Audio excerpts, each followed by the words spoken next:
At UFC Fight Island 3, Khamzat Chimaev defeated Rhys via TKO in the first round. On his Instagram he posted this, and in the caption he wrote, "At the Notorious MMA," and he put the chicken emoji. Conor McGregor responded back saying, "Rat lip." Dylan Dennis reacted to Khamzat Chimaev's performance and posted this on his Twitter saying, "I'd sub Chimaev easy." Khamzat Chimaev responded back saying, "I smash you with my eyes closed." I can smash everybody. Thank you. Thank you, brother. Thanks a lot, brother. Thank you. Thank you. I love you.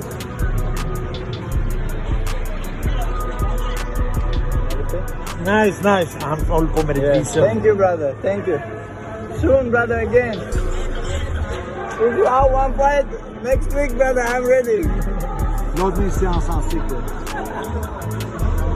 A 3-round light heavyweight bout between Johnny Walker vs Ryan Spann has been targeted for UFC 253. Johnny Walker is coming off a unanimous decision loss to Nikita Krylov, and Ryan Spann is coming off a split decision win over Sam Alvey. A 3-round women's bantamweight bout between Germaine De Randamie vs Juliana Pena has been targeted for a UFC card on October 3rd. Germaine De Randamie is coming off a unanimous decision loss to Amanda Nunes, and Juliana Pena is coming off a unanimous decision win over Nicco Montano. At UFC Fight Island 3, Francisco Trinaldo defeated Jay Herbert via TKO in the 3rd round. Many have said that referee Herb Dean could have stopped the fight a lot earlier. Dan Hardy, who was commentating at the event, got into an altercation with Herb Dean over the late stoppage. Herb Dean has now addressed the issue, and here's what he had to say. Hi, how you doing?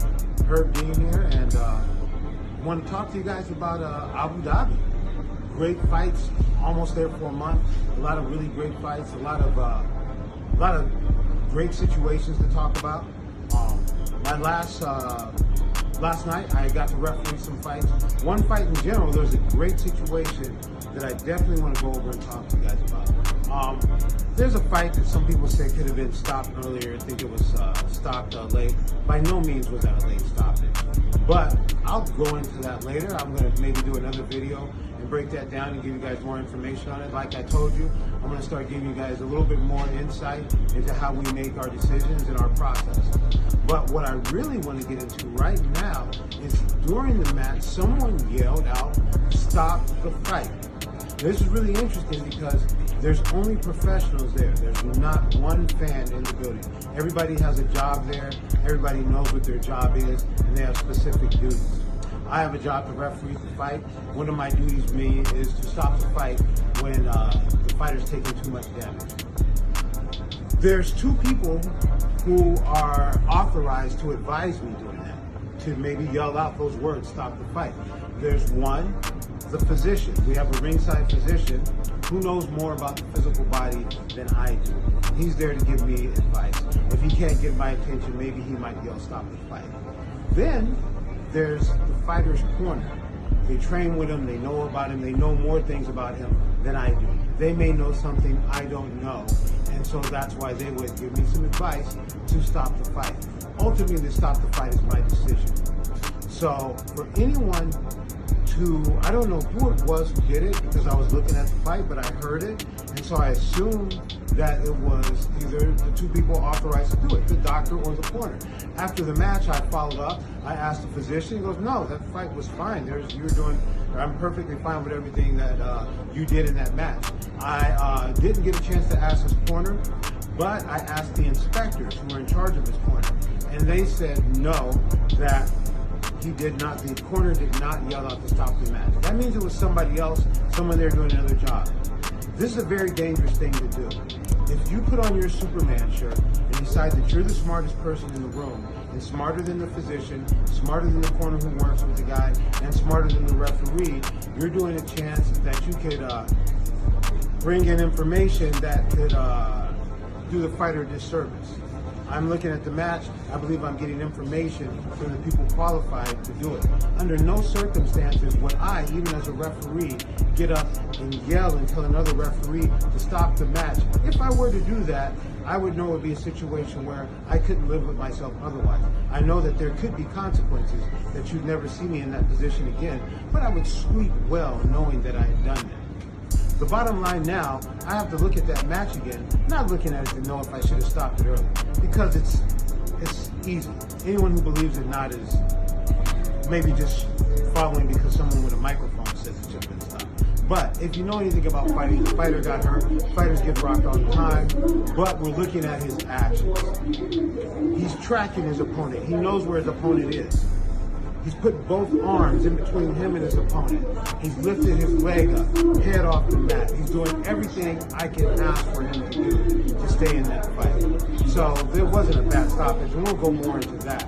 But that person who's yelling out, that's almost the same thing as if you would grab a horn and ring the horn as if you're calling the time. It could easily be mistaken for the official horn. If you open your mouth and yell the words, stop the fight, it could easily be mistaken for the people who are officially qualified to yell, stop the fight. It should never be done.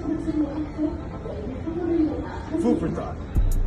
Just want to give a big shout out to everyone that tuned in. I hope you liked the fight. I'm sorry I didn't get the finish, but my coaches wanted me to play it smart, play it sensible, and I like to think I put on a good show for you all. So thank you everyone for the support. I do read all your messages and it means the world. Thanks everyone to everyone back home for the support, and even if you're not from the UK, thank you very much for the support. If you are supporting me, I appreciate it. Thank you. Michael Chandler on his Instagram gives his thoughts on his teammates Kamaru Usman and Gilbert Burns fighting each other. Usman versus Burns, don't know when it's going to happen, but the attractiveness of that is they're both my teammates. So for those of you who don't know, I train at Sanford MMA down here in Florida. Kamaru Usman is the champion. Gilbert Burns is the number one contender at this point. And they were supposed to fight a couple weeks ago when Usman fought Masvidal, and that fight didn't happen. So Gilbert Burns is supposed to fight Kamaru Usman later this year. So, you know, it's interesting because they know each other so well.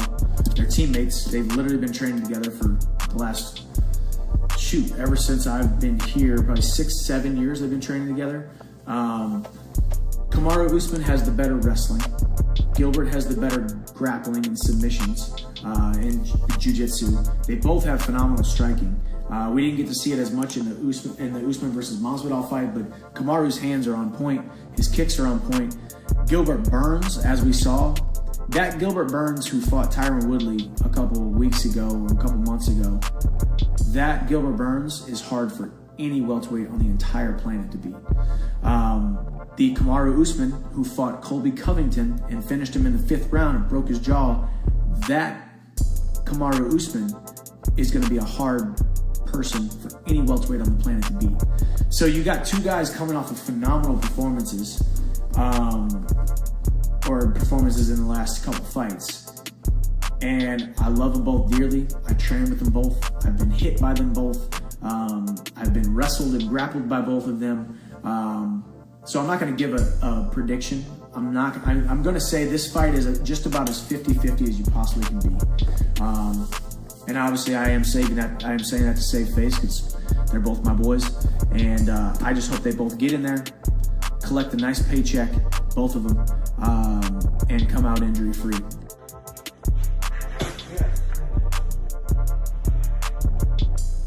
Once you follow up.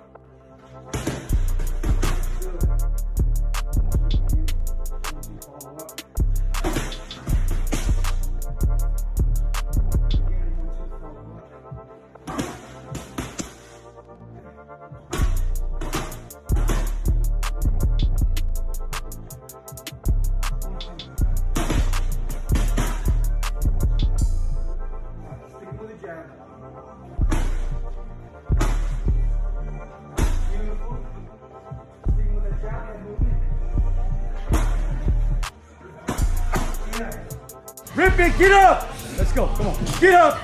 2, one more. Get up! Up! 3, nice. Yeah, baby. Yep.